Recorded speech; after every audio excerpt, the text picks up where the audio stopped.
Actually, ano to hindi naman to regular na ginagawa to ni Martin Romualdez. Yung aagawin niya ba yung mga executive task and make it a legislative issue. Ganon.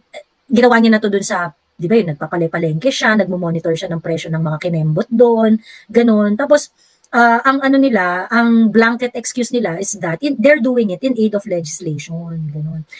2 years na. So, yung mga kaipalan mo before, where you are saying na ginagawa mo yan because you have the power to inquire in aid of legislation, saan siya nag-translate na legal framework?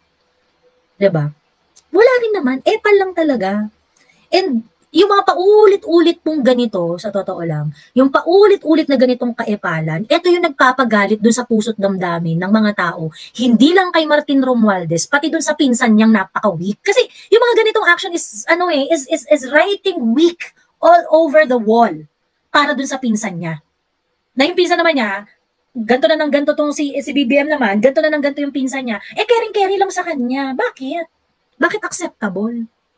Di ba mas nakakaloka pa? Wala ka hindi kasi umakit isang araw Di ba yung pinsan naman niya, di ba travel ng travel. Pagkatapos dun sa Milken Institute, Global Opportunity Index. Least attractive daw ang Pilipinas. Sa 130 countries na ni-rank nila, 91 yung Philippines. Teka. Pero yun na nga, girl. Parang, ano ba? Akala ba nag-advance ng science? Bakit hindi nag-advance yung Bakit hindi nag-advance yung rank natin? Institutional framework captures the extent to which a country's institution help or hinder business activity. So, ang mga elements ng institutional framework are transparency, innovation, investors' rights, and public governance.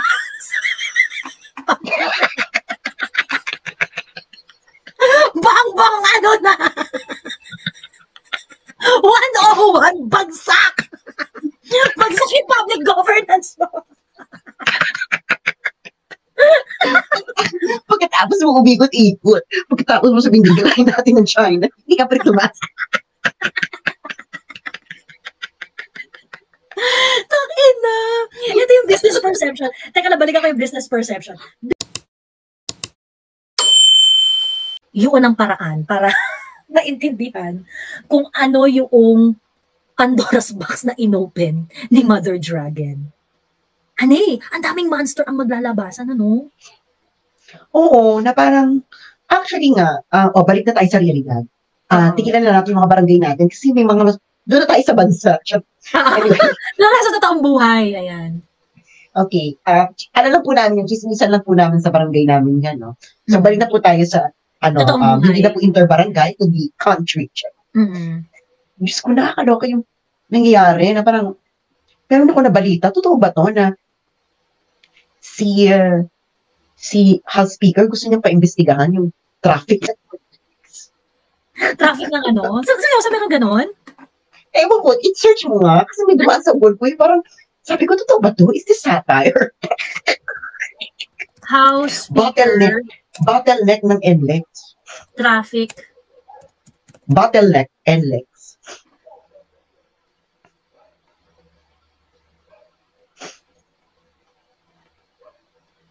Si Martin Romualdez, yung gustong magano. Oo. NLEX ata, SLEX or something like that. NLEX.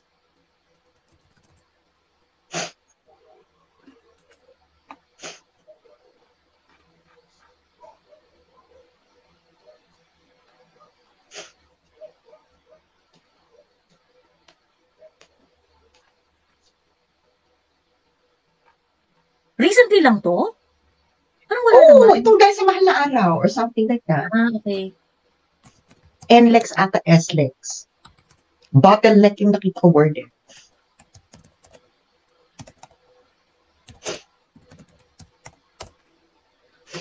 Ito.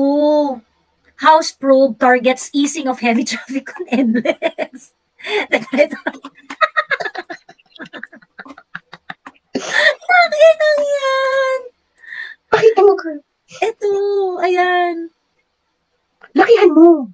Ayun, Romualdez wants NLEX exec to explain. Ayan. Holy Week Carmageddon. House Speaker Martin Romualdez will summon soon the officials of NLEX to make them explain why vehicles RFID could not be read at toll gates, which resulted to a traffic jam last Holy Wednesday. Parang, X? Trabaho mo? Ano ka, DOTR?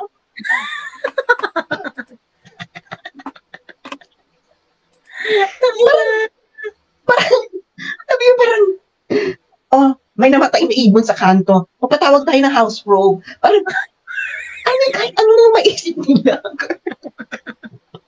Kasi, ang dami daw kasi nagagalit at nagsumbong kay Speaker Romualdez na hindi binabasa yung RFID sticker nila pagdaan sa toll plaza. Just me.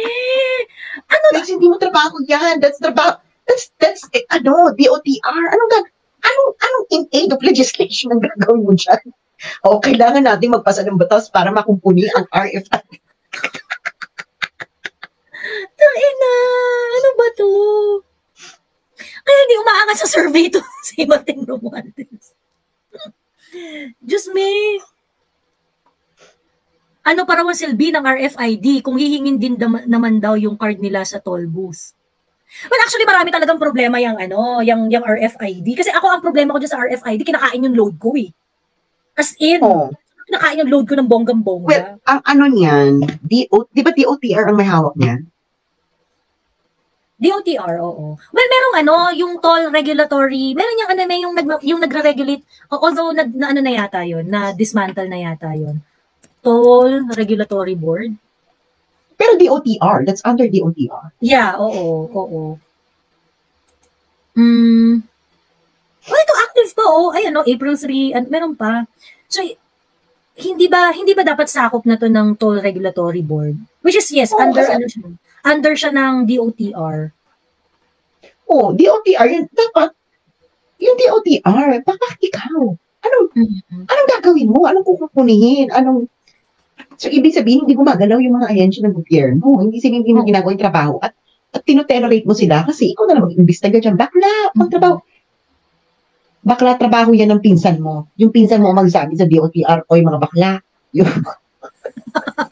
Anong nangyari sa RFID? Ayusin nyo nga yan. Kung hindi pagbubuhin ko kayo para mga bulate. Ganon. Hindi yung gagastos na naman kayo, mag-uusap na naman kayo, bakla, ano ipapasa mong batas? Nakakaloka to. Actually, hindi naman to regular na ginagawa to ni Martin Romualdez. Yung aagawin niya ba yung mga executive task and make it a legislative issue. Ganon. Ginawa niya na to dun sa, di ba yun, nagpapalengke siya, nagmo-monitor siya ng presyo ng mga kinembot doon, ganon. Tapos, ang blanket excuse nila is that they're doing it in aid of legislation. Ganun. 2 years na. So, yung mga kaipalan mo before, where you are saying na ginagawa mo yan because you have the power to inquire in aid of legislation, saan siya nag-translate na legal framework? Diba? Wala rin naman. Epal lang talaga. And, yung mga paulit-ulit pong ganito, sa totoo lang, yung paulit-ulit na ganitong kaepalan, ito yung nagpapagalit dun sa puso't damdamin ng mga tao.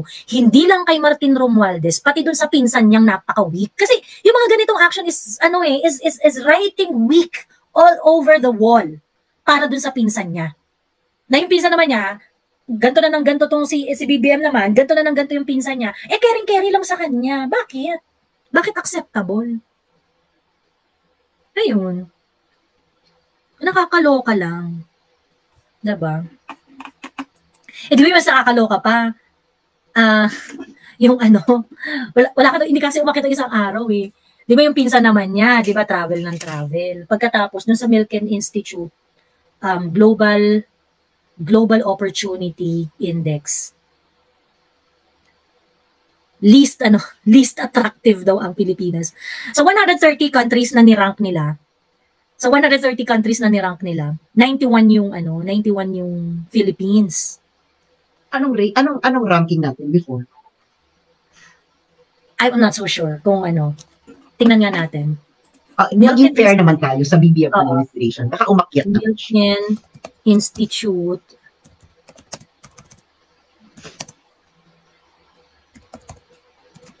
GOI 2023.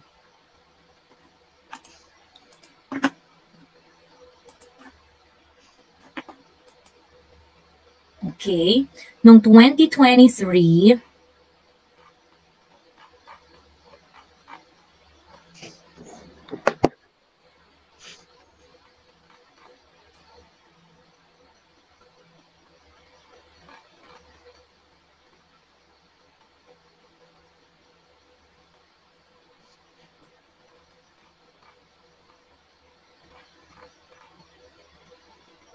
teka lang, hanapin lang natin ha. Wait.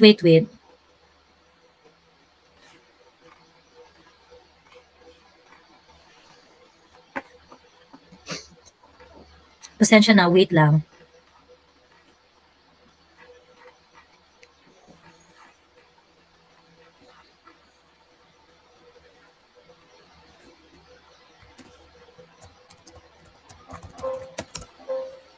Mukhang hindi tayo kasali sa usapan. Hindi tayo kasali sa usapan hindi tayo kasali sa usapan ng 2023. Ha? Teka. Emerging middle income, overall performance.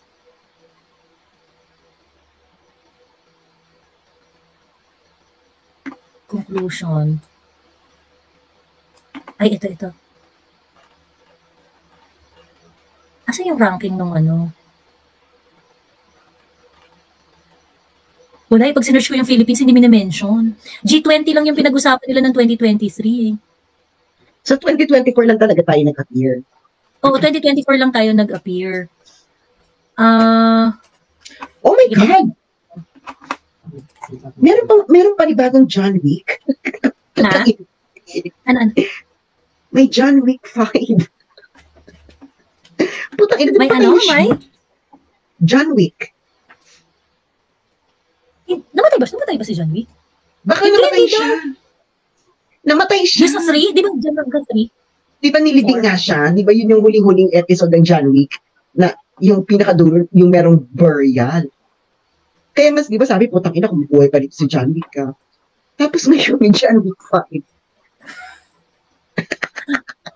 Immortal si John Wick. Hindi siya mamamatay. Ayun. Teka lang, nagpapalag out yung aking jowa sa kanyang, wala sa yung report nung, eto di ba, itong shinare ko, walang So after all of that, napunta tayo sa number 91. Ano ba yan? Tayo ang least attractive sa Asia? Or saan? Doon sa grupo nating bansa, oo. Kasi doon yung 2024, ang ginawa nila, per region, kinuha nila yung mga bansa na, pare-parehas ng income. So, basically, parang ang methodology nila is, bawat region, pinagrupo-grupo nila yung mga bansa na pare-parehas yung medyo may similar sa mga categories na finormulate nila. So tayo, ang kasama natin doon sa region natin, yung mga Southeast Asian countries, Asia yun na East and Southeast Asia na region. So kaya nandun yung India, nandun yung Sri Lanka, nandun yung yun yung kagrupo natin doon sa 2024. So doon sa 2024, among that group, 90 doon sa top countries, tayo yung isa sa second to the last. Pero kumbaga sa grupo na yun na top, 93 yung pinakamababa, 91 tayo. Ganon. Pero pagka pumunta ka pa dun sa mas mababa na mas maliit yung kita, ang kagrupo natin doon, Bangladesh, Cambodia, and Laos.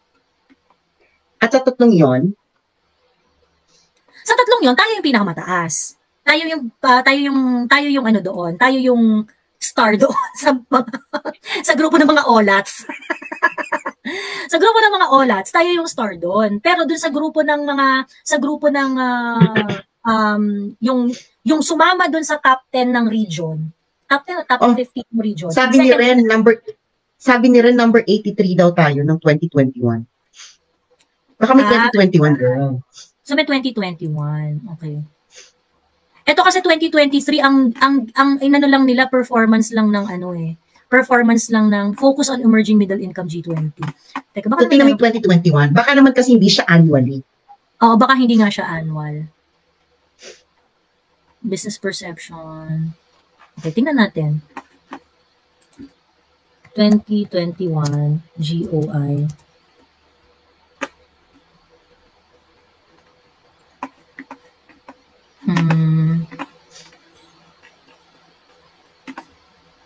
Ba't wala?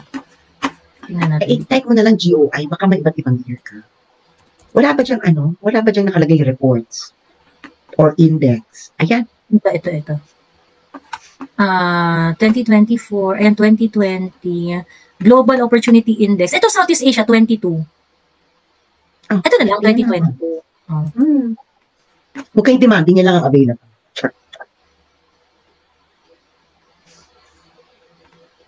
Asan yun? Ba't nawala? O binabati namin ang mga kasama natin sa walang tulugan. O ano na kayo mga girl? Ito, isi-share ko na sa inyo. 2022.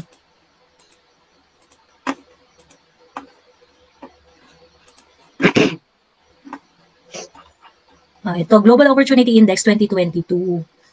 Oh, ayan ang Pilipinas. Ayan ang Pilipinas. Nasa mapa. 82 tayo, Bex. Patingin pala mo, girl. Isang lang to, isang area lang. 83, tama. So tama tama yung nagsabi kanina. Fake news ka, palakihin mo yan. 2022. Palakihin mo, dahil makita. Ay, malaki na, Palakihin mo pa, Diyos mio. Ito, doon na yung himas ko. Okay. Ayan, Nakita niyo na? So, tinan mo nga yung methodology kung anong year yan. Kasi syempre, hindi naman yan kinuha yung sa 2022 yung ranking na yan, yung mga perception na yan. So, kung ano yung covered na period. Ito. Methodology, ganyan.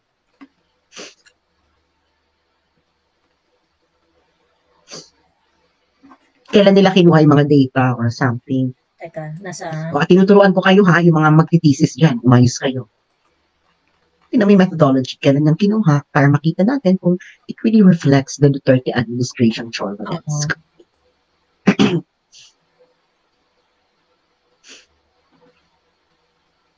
Period.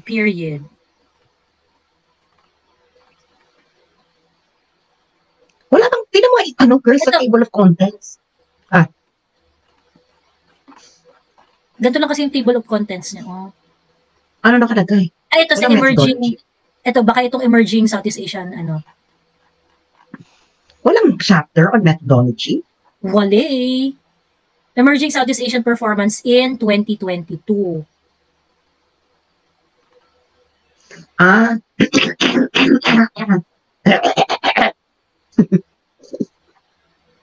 Walang methodology?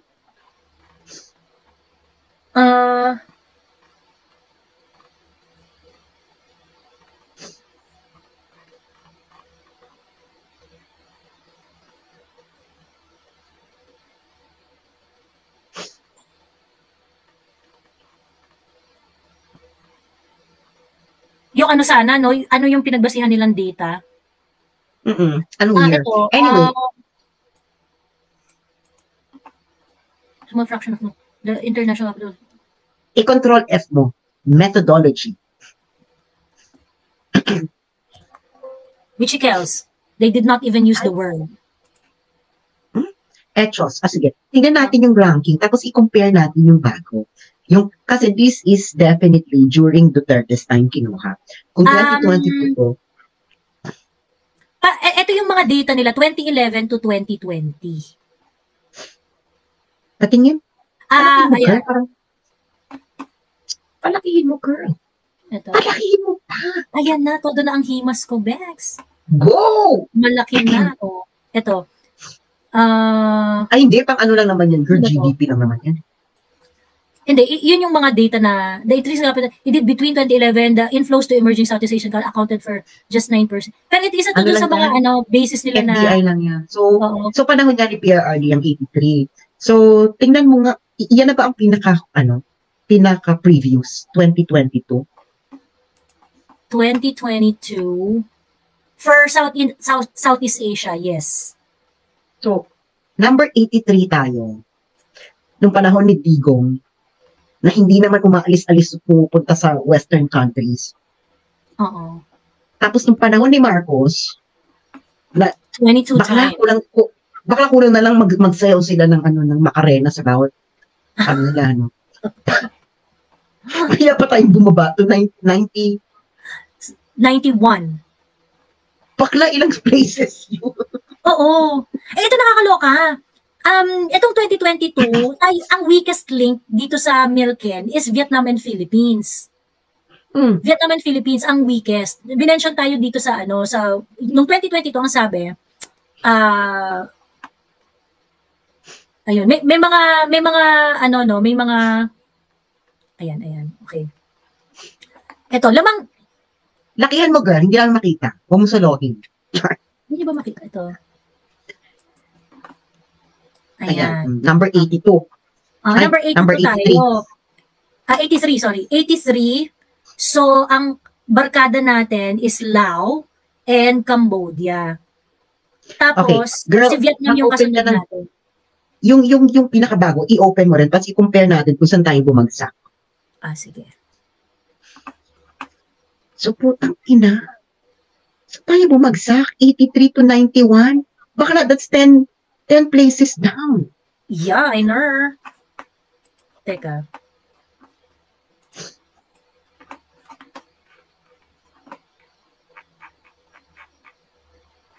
Ano ba to? Is this a case of the peso is weak, not because the peso is weak, but because the dollar is strong?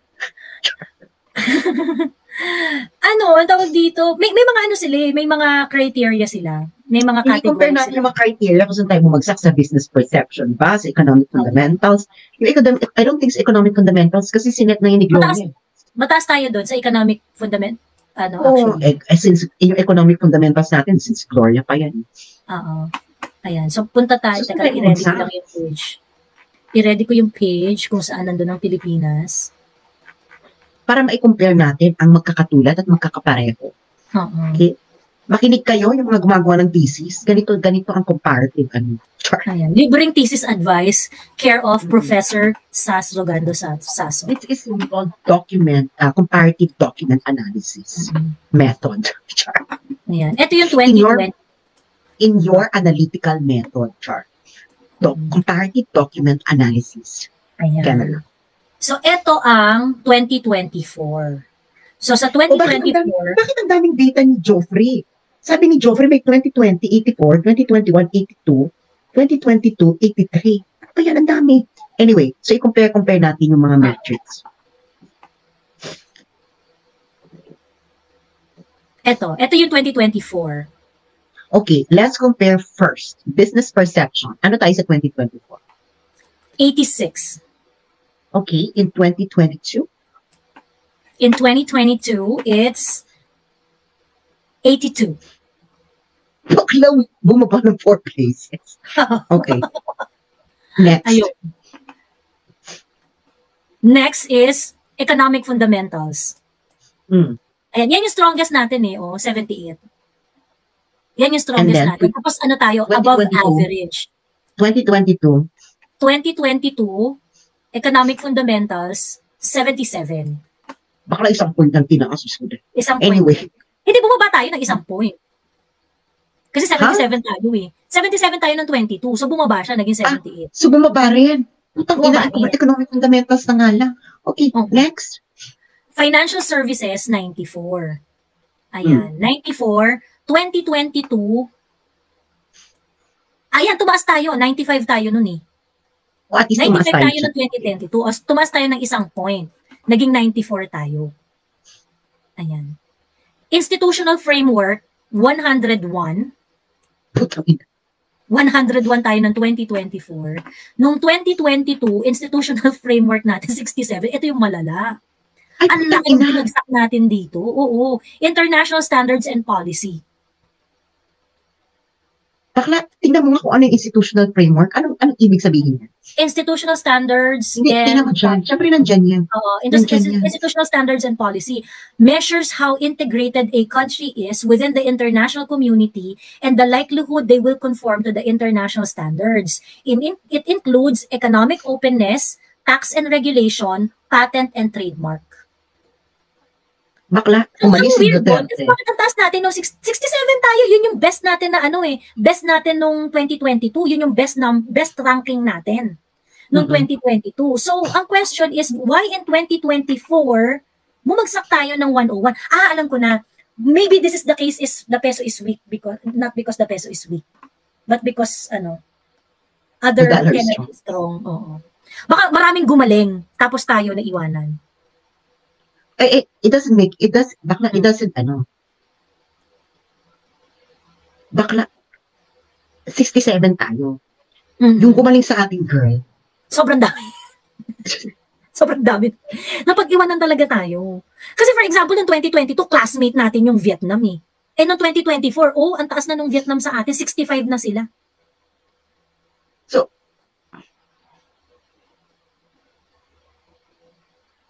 ayun. So yun yung paglagapak natin dahil dun sa international standards and policy. Nakakaloka pa yun, yung international standards. Ikaw pa yung biyahe ng biyahe, hindi ka naman palapasok sa international standards. Ay, teka. Nakakaloka, biyahe ka ng biyahe, hindi ka naman palapasok sa international standards. True. Ay, teka, sorry. Institutional framework, 95 tayo ng 2022. 2024, 101. So, bumagsak tayo ng 6 points. International Standards and Policy, 80 tayo ng 2024. Noong 2022, 67. So, yeah, yun pa rin, tama. Yun pa rin, International Standards and Policy pa rin, yung may pinakamalaking lagapak. So, can you imagine? Ang eksena mo, Miss International ka, paikot-ikot ka na parang beauty pageant contestant. Hindi ka naman pala pasok sa international. Tsaka naman pala international. Yung binibida mo ng wagas, ano? Yung binibida mo ng wagas. Ang partida niya na, meron pang war on drugs sa 30 ng panahon na yan. Wala ka na kang inaaway eh. Alam niyo, wala ka na inaaway. Totoo. Nakakaloka dito yung parang, ang yabang-yabang mo. Diba? Na you are the one personally telling the whole selling world. Selling the country. You put it Just me. Sobrang embarrassing talaga. Bakla, nagmumura na. Yung pinalitan mo, partida na yan, nagmumura na. May war on drugs. Inaaway na. Kayo pa yung nagsasabi na walang may gusto kay PRRD. Pero walang may gusto kay PRRD. Pero noong 2022, International Standards and Policy, yung pinakamataas nating ranking among all categories. So ibig sabihin, kung sabihin man natin na ayaw si PRRD sabi nyo ayaw kay PRRD ng ibang bansa, ba't nila nare-respeto yung International Standard and Policy natin? Yun yung best natin na ranking noong 2022. Very compliant tayo, tapos ngayon ikaw, ang bida mo is, hi, Miss Universe! Ano ka, di ba, parang ang beauty pageant contestant na umiikot, binibida mo yung kipay mo. Bex, walang may gusto sa'yo. Nakitang yan. Bakla, yung parang, Bex, yung pinalitan mo, may war on drugs. May mga everyday, may news ng mga, tinitegi. Oh. Pero, pagdating sa business perception, mas mataas pa rin siya sa'yo. Mas willing pa rin mag-invest yung mga foreign direct investors dun sa basta-basta na nagmumura kesa sa'yo. Nakakahiya! Bakla ko nung ginagawa mo, naglagay ka ng bulaklak, sanda na. yan.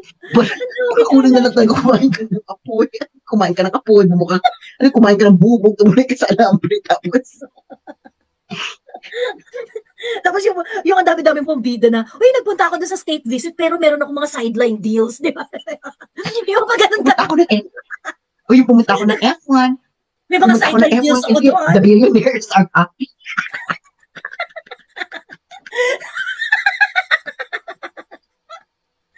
It's the best way to get investors. Kasi it's the best way to talk to them kasi they are happy when they attend F1. RJ, ano na? Ano ba nag-advancing science? RJ, ano na? Diba? Girl, nag-advance na yung science. Nag-advance na yung science, hindi na siya magsasalita. Itong yun. Embarrassing mo. Embarrassing. So, ano na yan? Ang ano natin, yung below average tayo, 2022, as in yung hindi tayo tumama sa standard. Business perception is bad. Financial services is bad. Institutional framework is bad. Talagang below average talaga siya. 2024? For 2024. I can understand yung financial services kasi hindi tayo, dalawang na to 2024, 2023, nasa gray list na tayo ng 2023 Tapos we weren't able to do any significant move to remove ourselves from the gray list. So talaga apektado dyan yung financial services. Institutional framework. Ano ba ito institutional framework? Teka. Pero yun na nga, girl. Parang, ano ba? Akala ba nag-advance ng science? Bakit hindi nag-advance yung Bakit hindi nag-advance yung rank natin?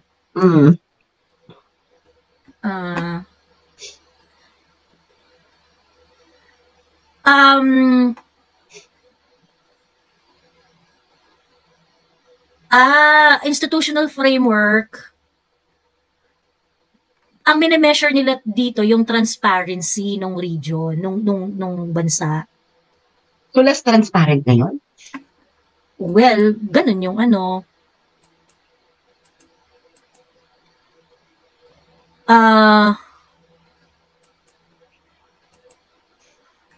institutional framework captures the extent to which a country's institution help or hinder business activity.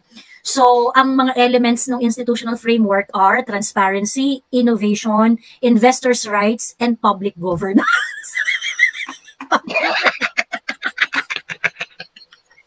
Bang-bang na! 101 bagsak! Bagsak yung public governance mo. Pagkatapos mo umikot-ikot, pagkatapos mo sabihin, bigyan natin ng China, hindi ka pa rin tumas. Tangina! Ito yung business perception. Teka, nabalikan ko yung business perception. Business perception, bagsak rin kasi tayo dyan 2024, bagsak rin tayo dyan. Business perception measures constraints facing businesses and ease for businesses to resolve disputes.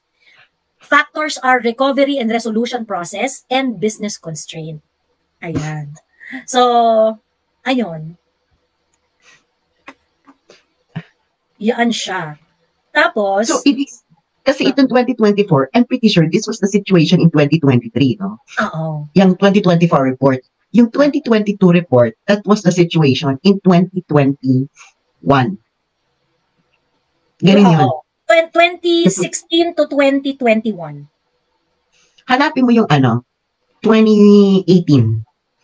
2018. Teka. Kasi yun yung magre-reflect ng 2017.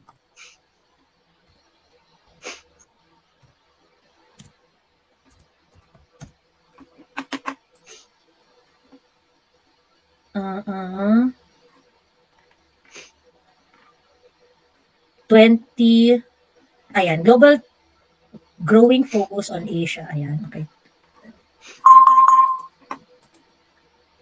Hello po sa mga nasa Barcelona. Maghugas kayo ng pinggan na maayos pag nabasa din hindi namin kasalanan.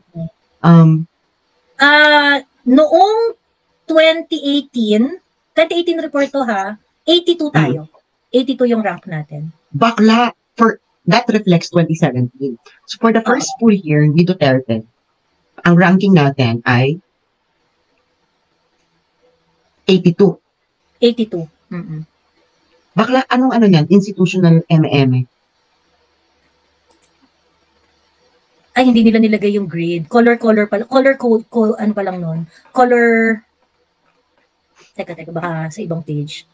Ayusin mo nga yung buhay mo, Joey. Teka, pakita ko sa inyo para nakikita niyo yung nakikita ko.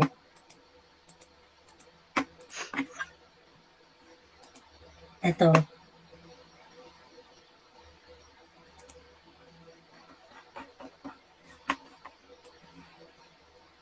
Ano to? 2017. Ayan. 2017 siya, pero ito published to ng 2018.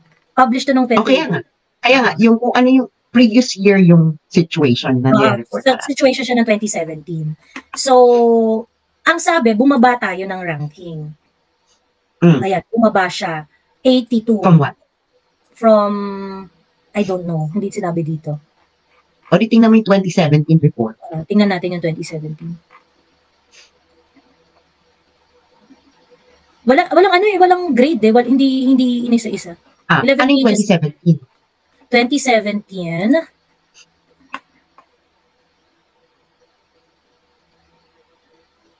Okay. 2017.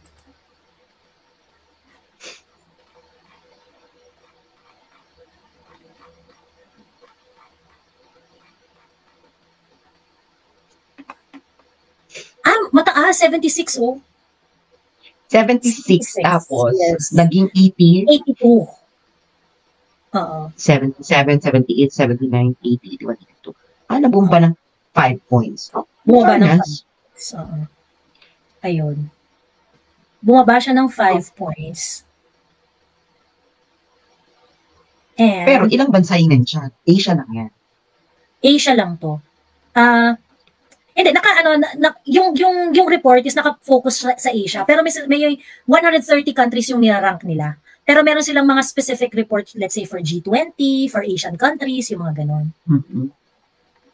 So that's 2017. 2017.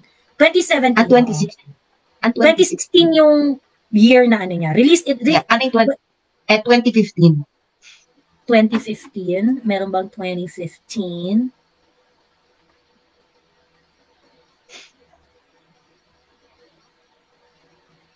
Teka. Teka.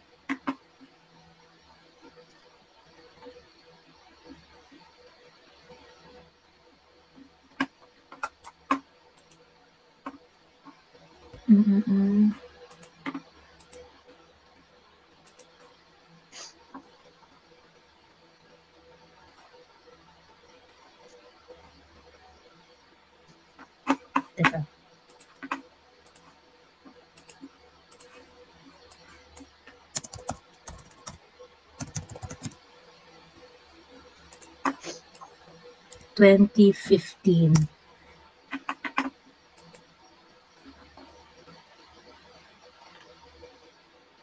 second edition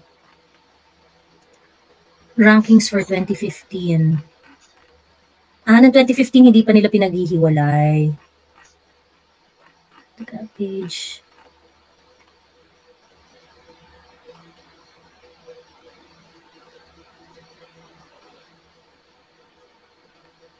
Pero medyo parang iba pa yung ano nila, iba pa yung mga categories nila ng mga panahon na to. Kaya hindi siya comparable, no? Hindi siya comparable kasi ang ano nila dito, apat pa lang yung categories nila dito, economic fundamentals. So hindi siya comparable, girl. Oo, hindi siya comparable. Pero so, dito, comparable natin. So iba rin yung ranking natin dito, 87 dito eh. So, pero iba yung, hindi siya pare-pareho ng category. Hindi siya same ng category. Oo, hindi siya same. So ang comparable lang natin ngayon is 2022 and 2024. Oo. 2016 to 2024. Hindi kasi yung 2016 ba may grade pa lahat yun? Di ba kulay-kulay lang? Yeah, oo. Parehas lang ng category pero walang grade for each. So, hindi natin makakompare pa. Diba? So, eto, 2017 to. Etong pinapakita ko, yes. Ito 27. 2017. 2017, ayan. Anong ranking natin siya? 82. 82. Pero yung previous niyan, 87? Yung previous, 76. 76 yung previous. Pero kasi, iba yung ano niya, iba na yung categories niya. So, hindi... Ito kasi wala pang grade eh. So, 2018. So, yung 2018, kasi may 2018 ka. Yung 2018... 2018 report.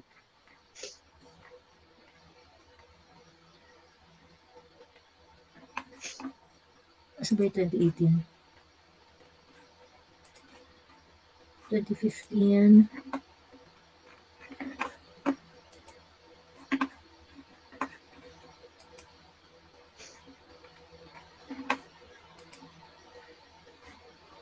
Ay, pa 2024. 2018 ang kailangan ko. Please, give me 2018.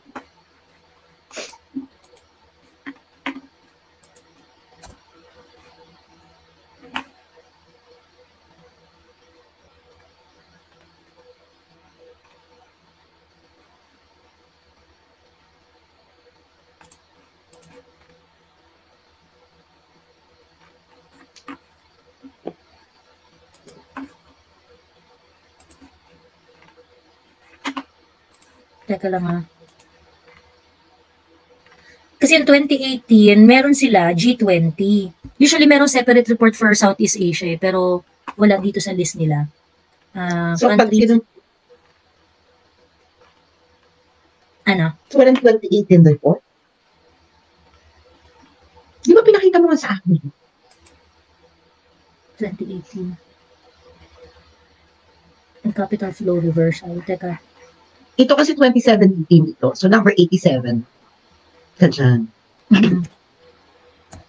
Tingnan ko kung meron kasama Philippines dito. Pero nung 2022, 83. 2022, 83. Tapos ngayon, 90. 91. Putang ina, Bex. Yung 2022 na yon, ang nireflect niya yung na-condition, 2021, bakla may pandemic.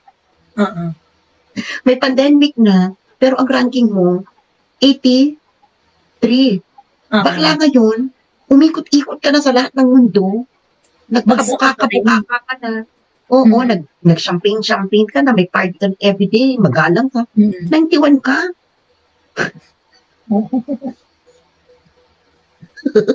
Kasi nakakaloka yung mga areas na bagsak, ano?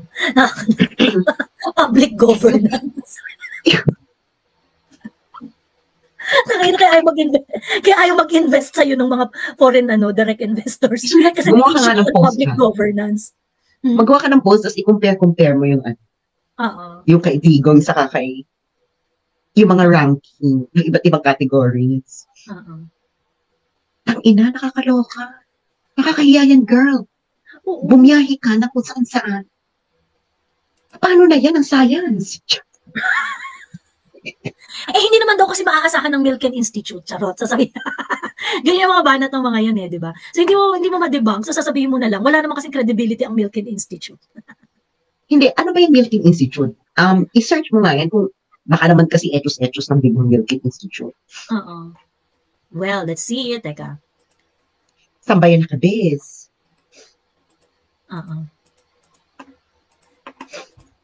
Milken Institute. Ano ba sila? About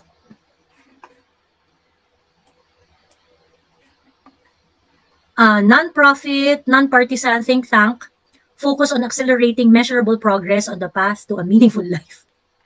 Teka. Saan siya naka-base? Anong credibility niya? Tingnan mo sa Wikileaks, Wikipedia girl, para makita mo yung summary ng kanyang buhay. What is Milken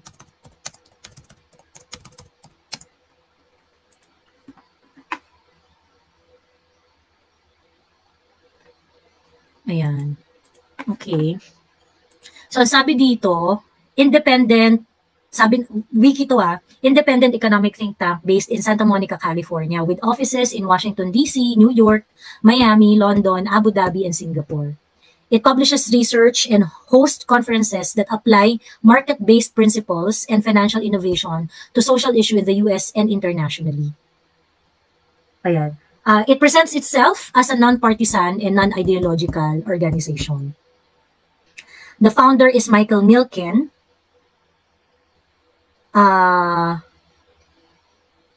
They are both banker who gained notoriety for significant financial success as a pioneer of junk bonds. Ay? Ayun.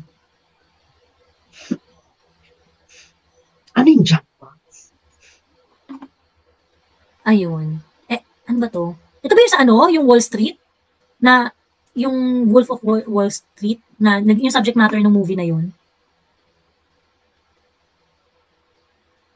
High yield bond, non-investment grade bond, speculative grade bond, or junk bond.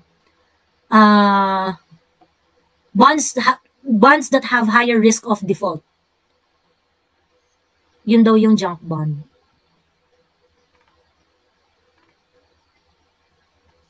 Anyway, teka, balik tayo sa Milken Institute.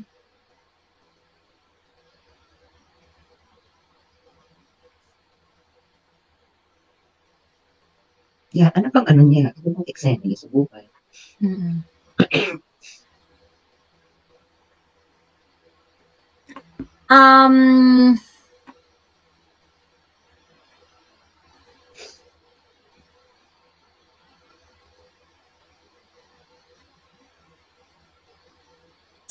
Ewan ko kung familiar ka dito. The Institute operates a series of center focused on particular economic and health-related topics.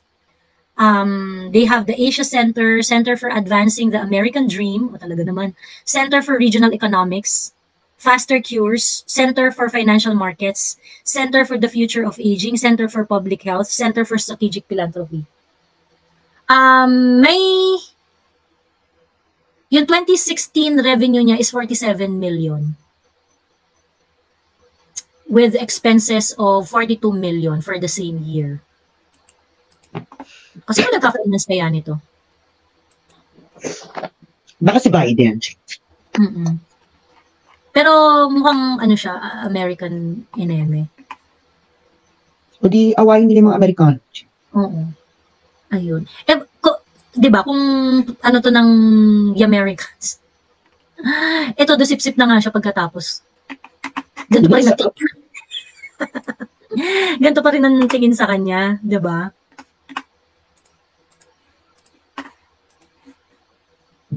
Ito yung mga officers niya ngayon. Ay, hindi niyo pala nakikita, wait.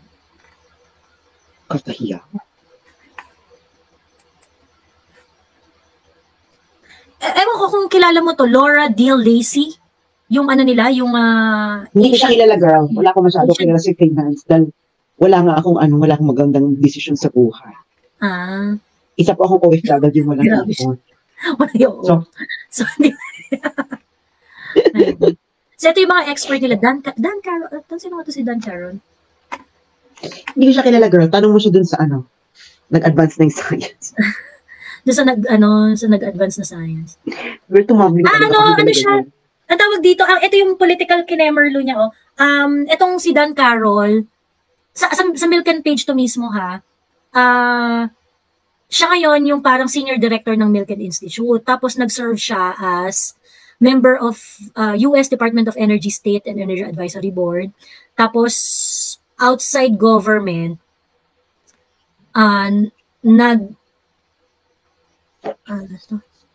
So, sa madalit salita, this can be linked to US foreign policy.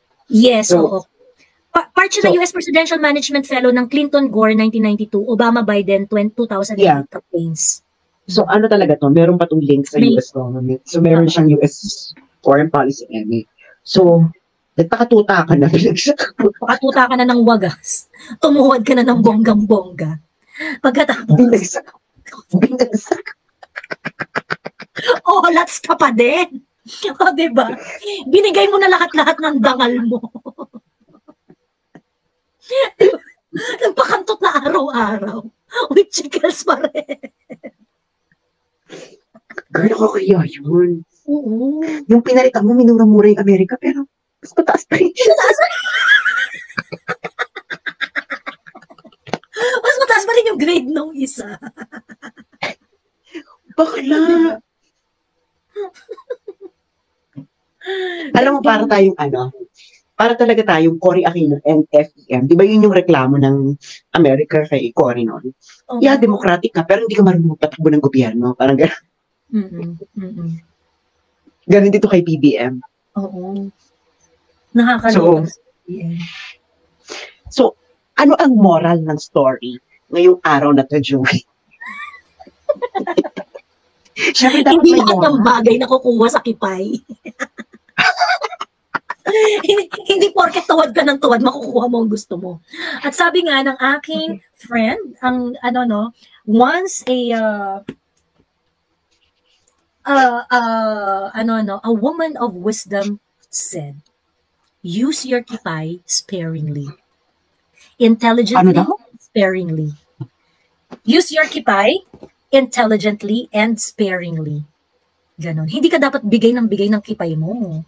Pagkatapos ha? When you give your kipay, there must be a good deal associated with it. Hindi bigay lang ng bigay. Diba? Diba? O bibigyan niya na yung kipay niya ng bonggang-bongga o may nakuha ba siya? Wala. Ang sakit mo naman magsalita.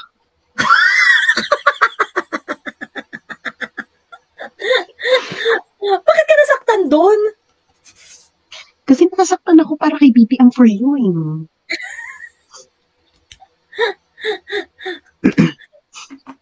Well, buti nga grabe yung mga, tingnan mo nga yung kung ilan na yung views ng videos ni Mother Dragon.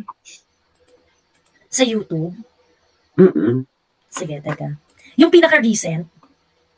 Yung last two. Kasi last two yung pasabog eh. Oo.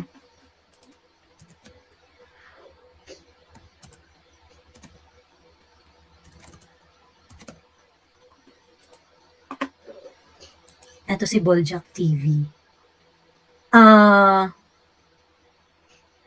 Live. Live. I-click mo yung live. Oo. Yung last two niya, isang 84k views at isang 95k views. Girl, hindi yan yun. Ito ba? Live. Live, oo, ito. Latest, oh. Yung, ano bang latest niya? I-debunk natin ang PIDEA. Ilan na yung i-debunk natin ang PIDEA? Teka. 84,213 views. Yung previous niyan, yung ito ng ebidensya. Oo. Ay, hindi, yung ito ng ebidensya, hindi pala yung last two. Yung ito ng ebidensya pala yung isa. Last three. Yung last. Before. Ang ebidensya na nagpupulburon. Na to. Oo. Ano to? Bakit 1.5 lakh views?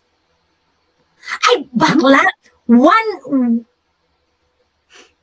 Ano to? 1 million? 1 million? Bakit ganito yung number? Bakit ganito? Teka, napapakita ko sa inyo. Ano yun? Ano yung 1? Ayun, kasi nakikita nyo, ayun o, 1.5 lakh views.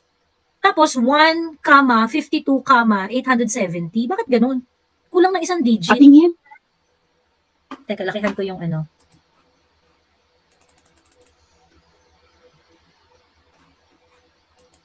Ayan. So ito yung ano, ito yung inembot. Controversial.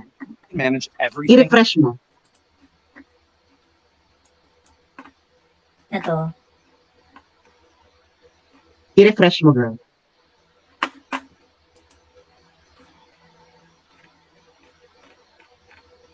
Ayan o, 1.5, ayan o, streamed on April 1, 2024. Tapos 1,52, 870. Nakita mo? Hindi, tingnan mo yung collection. Baka nandun sa collection yung kung ilan yung views. Ayan o. Hindi, click mo yung collection. I-Boljak TV. Ito. Tapos tingnan mo yung live. Naka-VPN ka ba? 84. Hindi. 84K. Okay, 84K. Tapos, ayun o. Bakit may mga 1.1 lakh? Anong lakh? Oh, hindi ko nga alam. Baka binamekos-mekos. Ayan, 1. Kaya kapag kinlik mo siya, pag ayan, kunwari yan, ito ebidensya. Pagka kinlik mo siya, ayan, 1.5 lakh views. Itong, ayan o, nakita mo yung figure? 1, Hindi, 5, ano yung sabihin na? 70.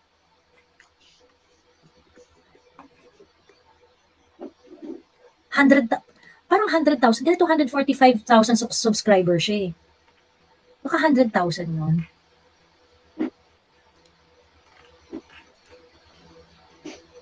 Ayun.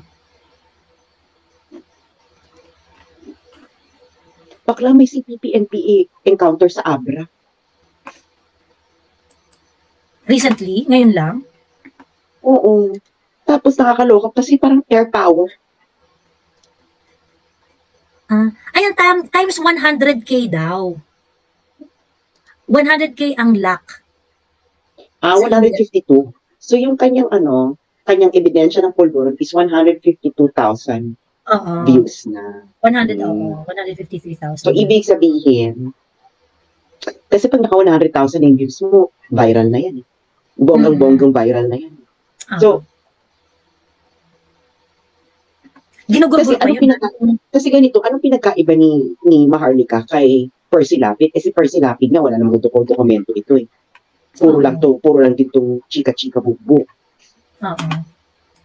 So, pero ginurgor si Percy Lapid.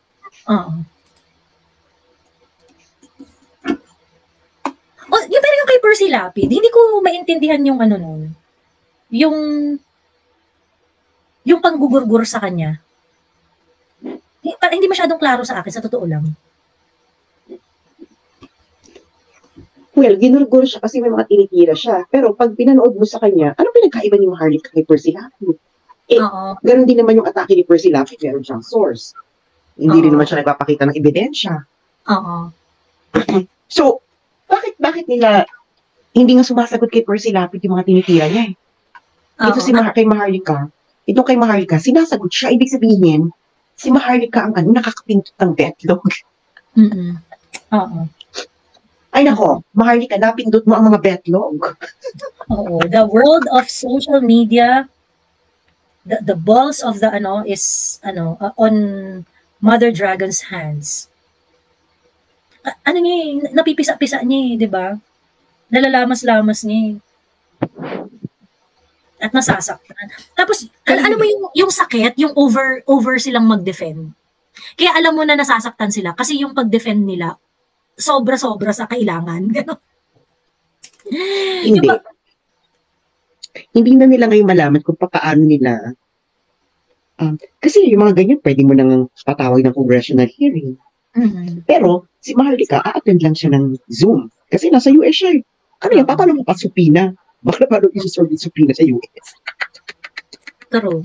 So, tapos tawag dito, bottleneck traffic sa NLEX, gusto mo magpatawag ng congressional hearing. Tapos yung binabalasubas yung pinsan mo, ayaw mo. Diba? Ba't ayaw nyo? Alam mo,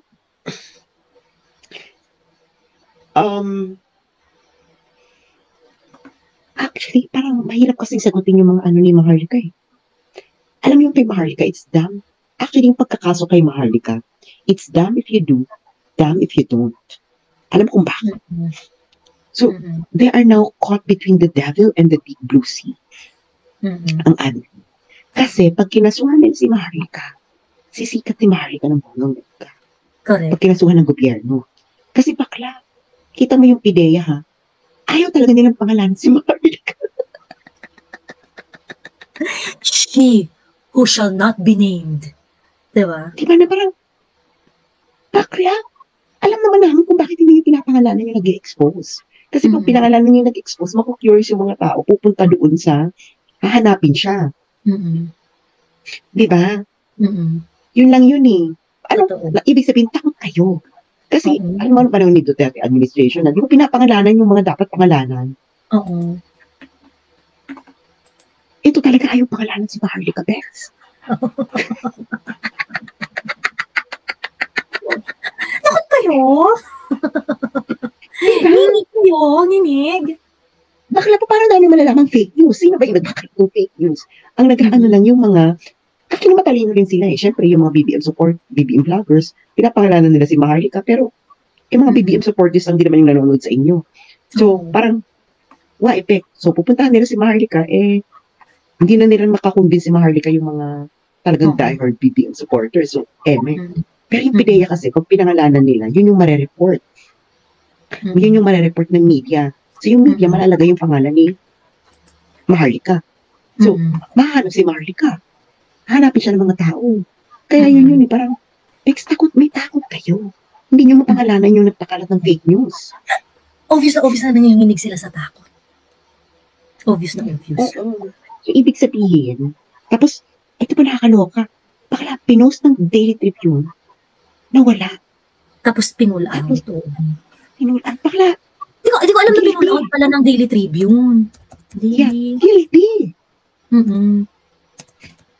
Bakit ka why are you going to bend all the way to remove it? Pwede mo namang sagutin. Alam ko bakit pinull out yun? Kasi nandun yung pagmumukha ni Maharlika. So, hanapin siya ng tao. Nakakaloka. Tapos, ang nakakaloka pa, balikan mo yung statement ng PIDEA.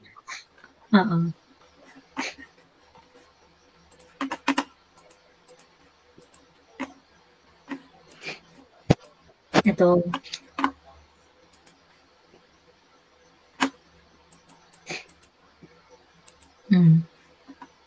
Ito. Nakalagay pa dyan kung ano yung document na sinasabi niya. Nilagay, 2 pictures, authority to operate and pre-operation report. Okay, kita mo.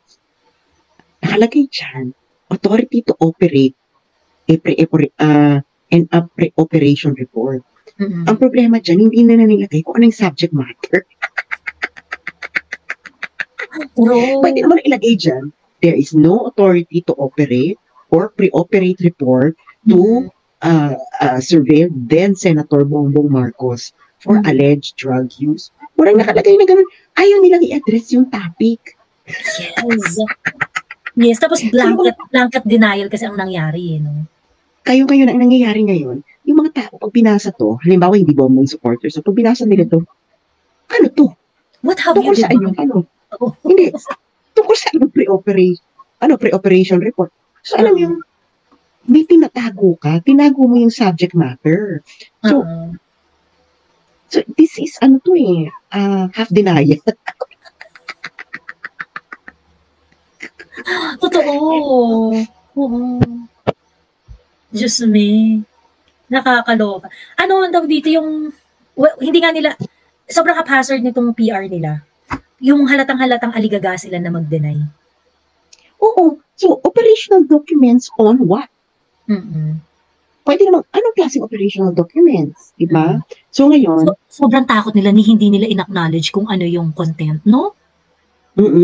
Na, Becky po yan, wala pong operation to surveil Bongbong Marcos, then Senator Bongbong Marcos, and an artista for alleged drug use. Sabihin nila, hindi po tinarget ng PIDEA o kahit sino mang PIDEA agent si Bongbong Marcos. Dapat ganun.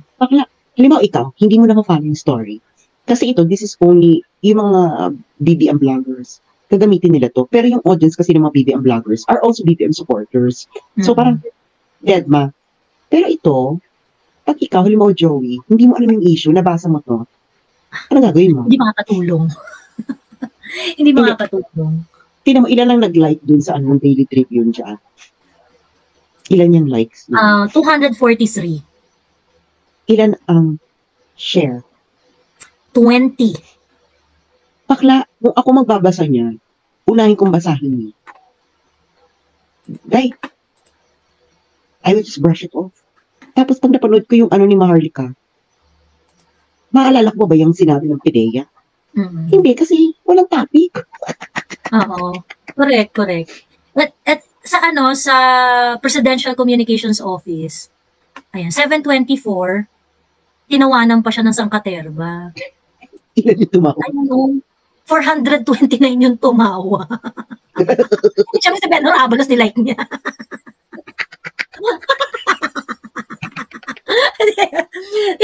Suppose na Presidential Communications Office, o, di ba? Ayan. Yung ano nila, tinawanan. Ang dami tumawa for 29. Ang nag-like 240, 245. Isa pa si Benhur Abalos to.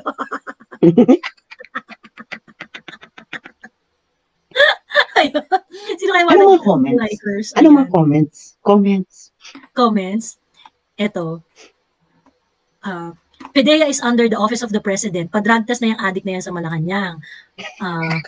Malapit na kayo. Sino ba executive secretary noon ni Pinoy na siya ring partner ni Lisa sa kanyang law firm? Malamang siya ang nag-order na wag ilabas ang dokumento. Bukas sa mainstream na to, dagdag pasanin na naman sa trust rating sa next quarter. This should be investigated in the House. Ayan, Diyos ko po. Dapat makulong kung sino yung gustong ibagsak ang presidente. O ito, ano to, top fan ng ano. At hindi, ano yung matrol? Mukhang totoong account. Ay, hindi followed by 2 person. Sino to si Maria? Nakalak yung account ni staff nurse daw siya. Nakalak yung account. Okay. Ngayon. O, diba? 724, 130 share. Ayan. O, diba? Sino mo nag-share? Tinawanan lang ng public. Diyos me. Ito, tinawanan lang. Hindi pa, I mean, 433. Pero, diba? Hindi, nirepost lang ba nila yung PDEA? Nirepost lang nila. PDEA top stories. Punta ka dun sa ano ng PDEA mismo. Ito yung actual. Ito 4K reacts. 4K reacts, 592 share. Ayan. Wala. Ano kasi yan, girl? Pero puro wala bombong ka live reaction dito, parang hindi available. Ay, hindi, meron din. 278 ang natawa. Ayan, mas mababa. Pero girl, kung ikaw, mababasa mo yan, hindi mo alam yung issue. Kasi hindi ka bombong supporters. Next, you will just disregard that. Pero kasi, yung kay Maharlika, hindi mo pinangalanan yung issue. Oo. Hindi, kung hindi ka BBM supporter, hindi ka ma-enlighten.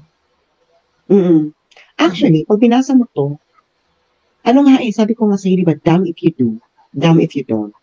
So, pag pinangalanan mo si Maharlika, lagot ka. Pag hindi mo pinangalanan, tapos ang mapapanood nila yung kay Maharlika, bakla, sasabihin nila, ba't hindi mo pinangalanan?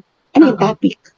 Ba't hindi mo masabing straight to the point na, ay wala pong operasyon laban noon kay, wala pong nag-request ng operasyon laban kay Senator Bongbong Marcos. This is not a full denial.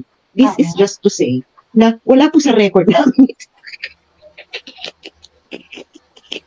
Toots! Tapos may defense pa na hindi po ito pwedeng itamper. Ang sarap sabihin doon sa PDEA, bakla hindi yan yung topic! Anong kinakarak mo dyan? Hindi yan yung topic? Hindi really ba na parang, Dex, bakit napunta sa tampering? True. Diyos me. This is half denial. Yun ang sinabi mo, wala po ito sa record namin. And hindi ko siya pwedeng in-explain pa yung system. Wala po sa record namin, kasi yung record namin, hindi ka pwedeng mag-insert doon ng mga kinembular. So, wala siyang serial. Hindi naman yun yung topic. Ano ina-explain mo? Hindi naman yun yung topic natin for today's video. Ayun. Hindi po kami nag-comment tungkol sa mga vlogger na pangit. Oo. Pag magaganda lang po ang mga pinakomenta namin. Meron kasi dito sabi, anong comment sa ganito? Pangit po siya. Hindi po kami nag-comment sa mga pangit. Pangit siya pero naniniwala siyang meron siyang ganda. Ganda. Sabi ko nga, wala bang magbabasyakin ng gwapo? Parang naman katulad ako. Alam mo yun, parang, apa yan? Pero yun ang eksena na hindi maayos yung denial. Na, kasi dapat you have to be firm na girl, parang ganito, halimbawa ako mag-expose. Si Joey ay pumuslit ng bansa. Ganito ako mag-expose. Pumuslit si ito ang kanyang boarding pass, ito ang kanyang ganito, ganyan. Bakla pwede mo bang ikaw yung government official, magde-deny ka lang ng, wala po sa record namin yung boarding pass na yan. Kasi hindi pwede matamper. Baka hindi na issue is kung lumipad ba siya. Pwede mo sabihin na hindi mo siya lumipad. Wala pong record na lumipad siya. And based on her passport, wala pong ganito. Kasi, it will entertain more questions than stop the issue. Kasi, bumalik ka na naman, ginagawa na yun ng mga dilaw dati, ay fake news ka. Iba ganyan din sila dati kay Bongbong Marcos. Di magsasalita si Bongbong Marcos. Fake news yan si Bongbong Marcos, fake news yan si Bongbong Marcos. Ganyan din yung strategy nyo. Napakadaling sabihin na Hindi sila natutunan. Tapos lalo na si Vic Rodriguez, pinost din yung mga kay Vic Rodriguez. Pinost din niya yun. Attorney Vic Rodriguez.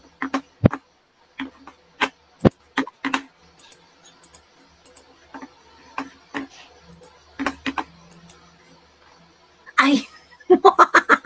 Nangihingi na siya ng drug test. Ayun. Pinost niya. Sabi ni Attorney Vic, drug test now. Malala ang aligasyon tungkol sa paggamit ng illegal na droga ng mga nasa pamahalaan at mahaba na itinakbo ng usapin nito na bumabalot sa ating lipunan. Nagsimula sa bulong, sa marahan, lumakas, naging isang tinig at ngayon ay ganap ng nakakabinging hiyaw. Marapat na tanggapin at isagawa sa lalong madaling panahon ng mga opisyal ng pamahalaan ang hamon na sumailalim sa isang sabayan, bukas, pampubliko at patas na drug test gamit ang sariling follicle ng buhok. Ito ang tanging paraan upang manumbalik ang tiwala at respeto ng mamamayan sa mga nasa gobyerno. I-remember, di ba, si Attorney Vic yung isa sa mga nagde-defend kay BBM nung tungkol sa Jodic Santa Maria issue niya, di ba? Tapos ngayon, isa na siya sa sumisigaw sa drug test. Di ba? Diba, bakit walang lumalabas na official na sabihin na hindi po totoong nagkikeme si BBM kasi talaga siya nagda-drugs. Bakla, bakit yung ang parating response nila, sa ebidensya mo? Dex, pwede mo naman sabihin na, ay, hindi pa ako nagda-drugs. Hindi ako nagda-drugs ever. Hindi po yan ang amats ko sa buhay. Yung parang kay Duterte na, ay nako, sabihin ng lahat sa akin, hindi na ako, wag lang yung magnanakaw, ng babae, oo. Tumegi ng tao, oo. Pero, nanakaw, hindi. Di ba? Ganon. Hindi yung, parang, ano to very secretive yung eksena. Pero yun na nga, na, ano mo na yan, ha? Ex-little president. Kasama mo sa buhay from 2016. Nung panahong ikay walang-wala. Nung panahong ikaw ay walang kabati, yun, kasama mo pa siya nung mga time. Well, nung yung Jodic Santa Maria issue ni BBM, kasama niya na si Attorney Vic dun eh. Diba? So nagde-demand na siya ng nagde-demand. So, well, kasi nung time naman, na-explain to ni Attorney Vic nung time na yun, kasi hindi naman daw siya kasama. The drug test was obtained sa St. Luke's nung election, pero hindi siya kasama nung nung pinrocure yung drug test na yun. So now, he's demanding for diba? Ayun. Anyway. So, kailangan na natin i-wrap up ang ating discussion. Correct, kasi may meeting na si Joawa Kelsco ng 4:15. Meron na lang tayong 2 minuto. And ano na ang last words? I-wrap up natin to sa moral of the story. So, ang aking ako na lang. Ang aking pong moral of the story ay may kasabihan po tayo. Kahit gaano mo man takpan ang bagoong, mangangamoy at mangangamoy. Mangangamoy at mangangamoy pa rin. Kaya, sama-sama po tayong magbagoong muli. Sa bagoong Pilipinas. Oo siya. O ayan. Alam ko maligayang na kayo ngayong gabi dahil mahaba ang live at marami kayong pakikinggan mamaya. So anyway, yung mga t-shirt na nag-aabang dyan, ay intayin nyo ang tracking number. Isa-isa kong isa-send sa inyo. Mahina ang kalaban at siguro 300 shipping yata yung kailangan kong gawin. So mag-intay kayo. Alam mo, mag-hire ka na ng assistant, Joey. Para lang magbalot-balot. Paano ako mag-hire ng assistant? Wala na ako kinikita sa Facebook. Hindi ng damit. Ng damit. Sige, itatry natin yan. Itatry baka natin. Sabihin mo lang sa kanya, bakla magbalot ka ng damit, bibigyan kita ng 10 pesos per balot. Oo nga. Oo, bakla, Diyos ko naman, magbalot ka lang naman. Magkano ba kailangan dyan? Bakla kumuha ka lang yan ng bata, tapos ilalagay-lagay lang yung, di ba yung sticker ng ano? Oo. Sige. Para mapi-free yung, ang iyong mga, True. Bakla. Ang ano nung mga ano ko dito, mga kapitbahay ko, hindi ko nga nakakausap, Diyos me. Bakla, sabihin mo dito na si IDG, Diyos ko. Oy, nakikita ko lang siya bumibigay kami ng gulay. Ay, kung may kasambahay kayo. Or kung may kasambahay kayo, or may ganyan. Bakla, kung 3,000 din yan, saan ka makakuha ng 3,000 ngayong gagawin mo lang, babalot ka lang ng damit, sampalin ka. 300 shipping yung kailangan kong gawin. Kaya nga, di ba? Magkano, mabigay ka ng 5 pesos per damit. Diyos ko, day. Aminin mo, magkano ang sweldo ng 9 to 5? 450? 550? Ikaw, magbabalit ko lang ng damit. 5 pesos per damit? Or 3 piso? Ganun lang. O sabihin mo lang, isang araw 1,000 ka. Pero tapusin niya na lahat. Pwede. Will do, but in the meantime, kailangan ko nang lumayas at nagagalit na yung jowa ko. Malilate siya sa meeting. Okay, tandaan niyo po, ang lahat, kahit gaano ang takpan ng bagoong, mangangamoy at mangangamoy pa rin. Ito po ang inyong cosmological woman of the universe. Bye! And the biological woman of the universe signing off. Bye!